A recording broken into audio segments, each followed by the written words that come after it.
What is good, NIO family? It's Rey-Jay back with another video, and in this one, I'm going to be doing some in-depth technical analysis as I give you guys my price prediction for tomorrow. I'm also going to talk about the overall market, what's going on, as we are seeing some news coming out from Europe and also China.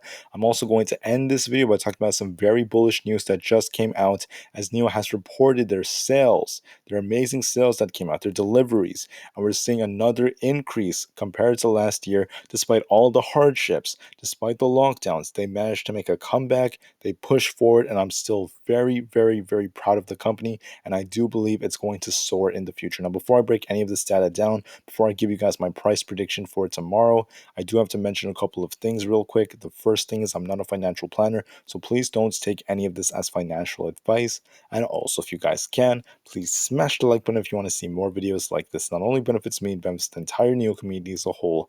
And the last things, if you guys can, please check out the Webull link down below and in the description. If you sign up for Webull, the link down below, and deposit any amount of money into the account, you're guaranteed 6 free stocks, each worth up to $2,000. And you could always sell these 6 free stocks for cash and use that cash to buy some NIO shares for free in this limited time offer that ends in just 8 days. So please check it out before they run out. With that out of the way, let's get on with the video. So looking at NIO, I did anticipate a little bit of red today, but we didn't actually close kind of red. We ended up actually pushing up.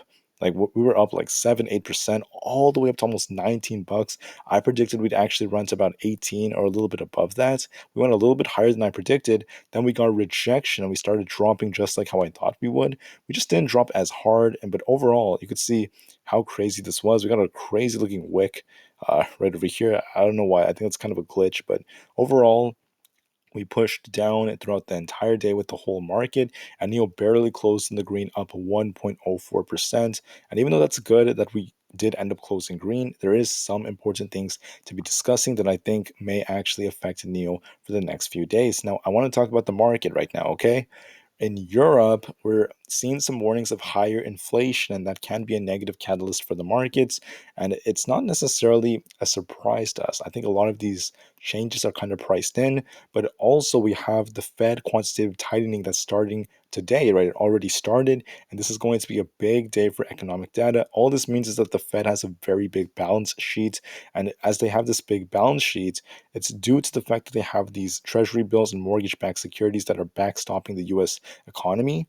And they did this because of the virus and other things like that. So they're starting to reduce it, they're draining it, and excuse me, they're doing this so that this leads to an economy that's not as dependent on them. So as they do this, some people worry that this could cause the market to drop again. But like I said before, a lot of these changes are already priced in. It shouldn't be too bad, in my opinion.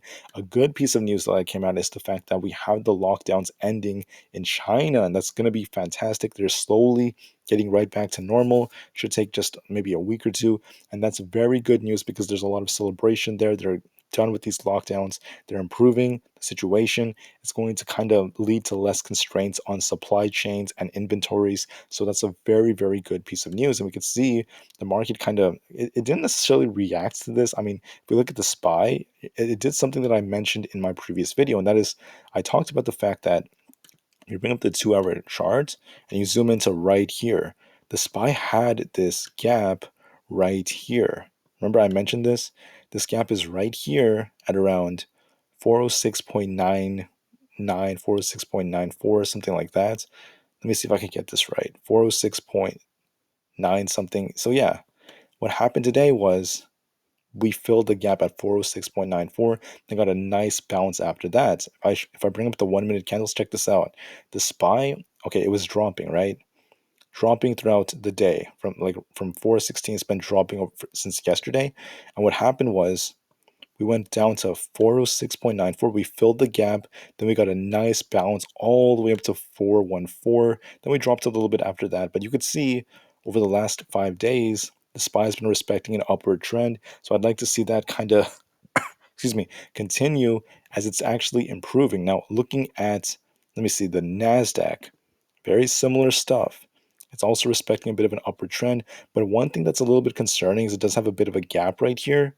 The gap would take it down to 11,700 and what is that, 11,790, around there.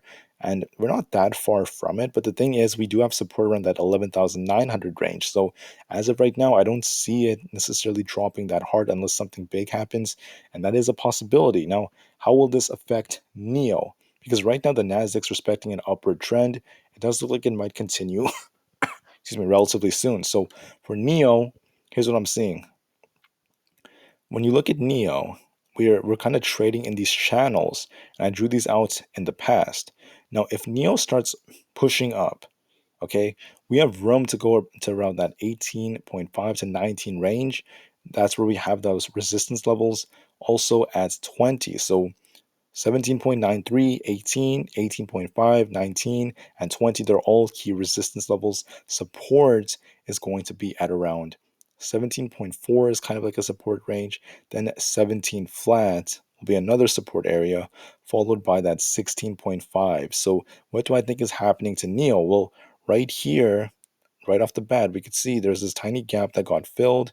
We got a nice push up, but we are starting to respect some downward momentum. And we still have this gap way down here at around, what is this? This is at around 16.5.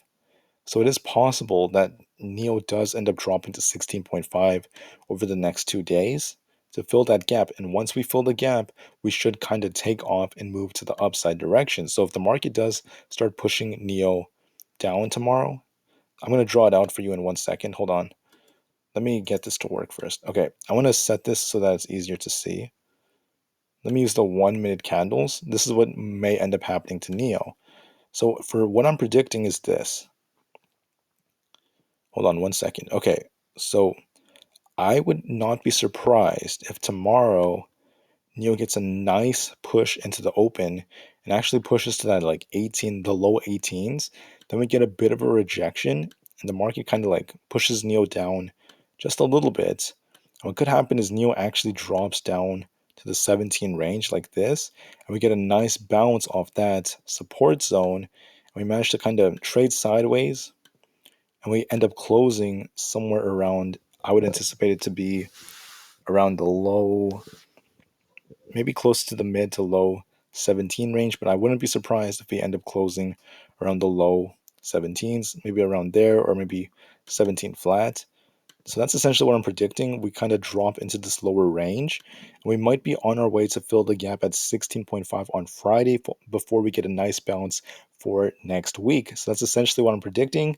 However, despite the fact that there might be some red maybe today, or I'm sorry, tomorrow, I'm incredibly bullish for the long term. I want to show you another reason as to why I'm so bullish. NIO tweeted this on their NIO Global page. I'm going to zoom into it to make this clear for you. So check this out right here. We have the 2021 deliveries in light blue, 2022 monthly deliveries in dark blue. This is January. You could see 2022 was bigger. February 2022 was also bigger. March, same thing.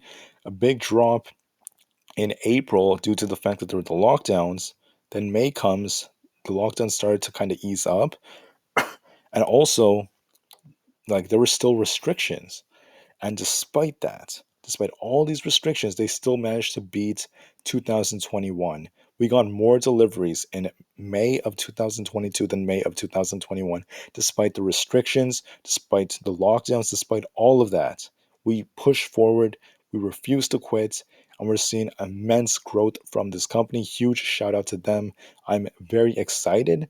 It shows how bullish I am for this company, how bullish we should be, and why on earth this company will flourish, why this company will succeed. No matter what obstacles are in their way, they are going to power through. And I'm very confident and proud of the company for the fact that they never quit, they keep pushing forward, and they managed to break 2021 records. So amazing news. Amazing news. Huge shout out to NIO. I cannot wait for what the future holds. I think the deliveries will just keep getting better every single month for the next few years. And I do believe it's going to start pushing the share price in the next couple of months. I'm still very bullish. I think NIO does have the potential to break all-time highs sometime next year. I really think they can. I'm very bullish. I'm not losing faith. And this is a very good buying opportunity, in my opinion, because NIO has immense growth opportunity. It has lots of potential, and this is not the end. In fact, it's only the beginning. With that out of the way, thank you for listening. Have a great rest of the day, and I will see you guys in the next one. NIO to the moon, and peace out.